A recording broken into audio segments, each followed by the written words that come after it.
Mister James মারা যাওয়ার পরেও প্রতি রাতে ঠিক 12:17 তার ঘরের লাইট নিজে থেকেই জ্বলে উঠত আর জানালার পাশে দাঁড়িয়ে থাকত এমন একজন যার দেহ মাটির নিচে কবর দেওয়া হয়েছে। আজকের গল্পটা কোনো বানানো কাহিনী নয়, একটা তদন্ত, একটা পুরনো বাড়ি, একটা অমীমাংসিত খুন আর এক মৃত মানুষের না ফুরানো প্রতিশ্রুতি। আপনারা শুনছেন গোস্ট হান্টার এমজে। আজকে আমরা নিয়ে এসেছি মিস্টার জেমসের সত্যিকারের ভয়ঙ্কর ঘটনা। শেষ পর্যন্ত শুনবেন, কারণ গল্পের শেষে যে সত্যটা বেরিয়ে আসে সেটা আপনার ঘুম কেড়ে নিতে পারে। পশ্চিমবঙ্গের এক শান্ত শহরতলিতে দাঁড়িয়ে আছে একটা পুরাতন দোতলা বাড়ি। লোকে তাকে ডাকে জেমস ভিলা। মিস্টার জেমস ছিলেন একা মানুষ। তার স্ত্রী মারা গেছেন 25 বছর আগে। তার কোনো সন্তান নেই। চুপচাপ নিজের মধ্যেই থাকতেন। কিন্তু পাড়ার মানুষ একটা কথা প্রায় বলতো, রাত 12টার পর বাড়ির ভেতরে দুজন মানুষের হাঁটার শব্দ শোনা যেত। এখানেই আছে রহস্য। চলেন আস্তে আস্তে সব রহস্যভেদ করা যাক। একজন ভারী পায়ে হাঁটে আর একজন টেনে টেনে হাঁটে, যেন কারো গলায় দম আটকে আছে। তারিখ 17 অক্টোবর 2024। সকালবেলা দরজা ভেঙে দেখা গেল মিস্টার জেমস বিছানায় মৃত অবস্থায় পড়ে আছেন। চোখগুলো খোলা, মুখ হা করা, মনে হচ্ছে সে শেষ মুহূর্তে কি যেন একটা দেখে খুব আতঙ্কে মারা গিয়েছেন।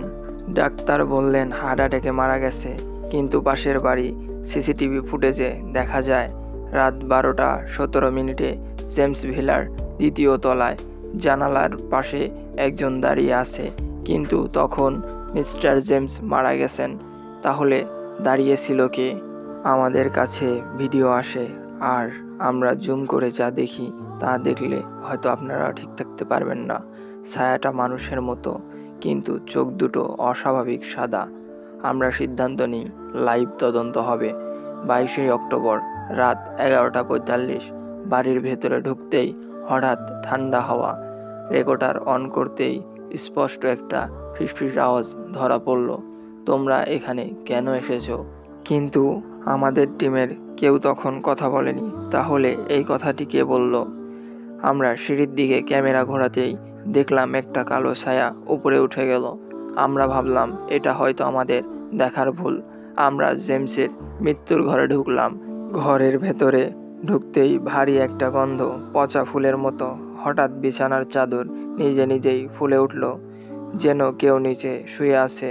দেওয়ালে আচমকা লাল রঙের মতো দাগ ফুটে উঠল। ধীরে ধীরে স্পষ্ট হলো লেখা, আমি কখনো এই বাড়ি ছাড়িনি। আমাদের সাউন্ড রেকর্ডারে আবারও একটি শব্দ শোনা গেল, সে আসে প্রতি রাতেই। কিন্তু এখনো আমাদের টিমের কেউ কোনো কথা বলেনি। তাহলে এই কথাটা কে বলল? আমরা তখন কিছুই বুঝতে পারছিলাম না। বিছানার নিচে একটা পুরাতন ডায়েরি খুঁজে পেলাম। ডায়েরির শেষ পাতায় লেখা, ওরা আমাকে বিশ্বাস করে না, সে প্রতি রাতেই আসে। আমি যদি মারা যাই সে এখানেই থাকবে। এখানে সে বলতে কাকে বোঝানো হয়েছে তখন আমরা কিছুই বুঝতে পারছিলাম না। পাড়ার বৃদ্ধরা জানালেন জেমসের স্ত্রী নাকি এই ঘরেই মারা গিয়েছিল। সবারই ধারণা এটা নাকি সাধারণ আত্মহত্যা ছিল, কিন্তু পুরনো রিপোর্ট বলছে তার গলায় আঙুলের দাগ ছিল।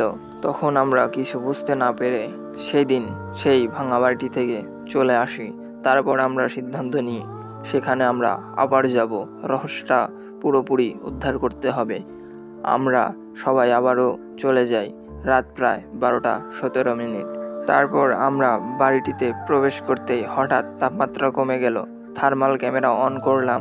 থার্মাল ক্যামেরা অন করে দেখলাম বিছানায় একজন মহিলা শুয়ে আছে। বাস্তবে ছিল বিছানা খালি।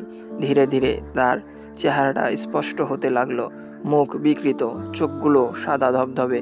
সে ফিসফিস করে বলল, সে আমাকে মেরেছে, সে আমাকে মেরেছে।